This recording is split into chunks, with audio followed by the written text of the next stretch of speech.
सोबत्या हो पोराय हो एवढ्या जमून नको काटा रे. अरे तुम्ही रोजाना धीरे धीरे काटा. पोटातलं पीत बी हल्लं नाही पाहिजे असं काटा मका.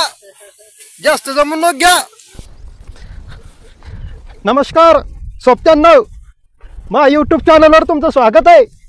मी ना पा येन करून सनी दोरा बांधला, पट्टा सापडला आणि मला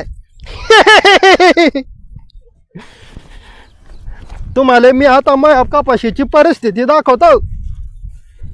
भयान झाली परिस्थिती, बेकार काम आहे.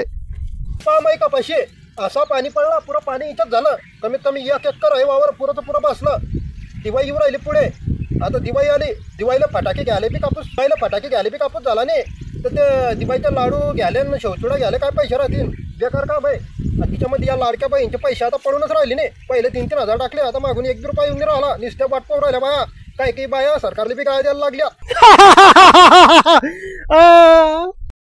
सोबत्या हो आता तर पराठी पाहिली, पण सरकार 1 रुपया बी फेकून मारणार नाही तुम्हाला. पहा मग वाट. तशा लाडक्या बहीण योजनेची वाट पाहून राहिल्या आता बाया.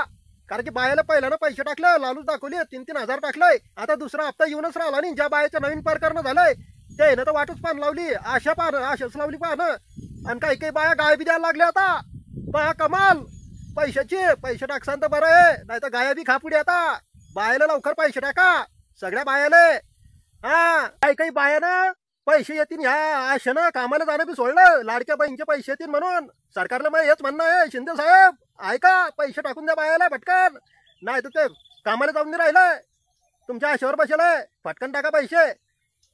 शिंदे साहेब ज्या बायानं लाडक्या योजनेचे फॉर्म भरायला आता नवीन बायानं त्याला पैसे टाकून द्या पटकन. वाटतो का बाहेर लावा, फटाफट पैसे टाका. पहा मग तुम्ही.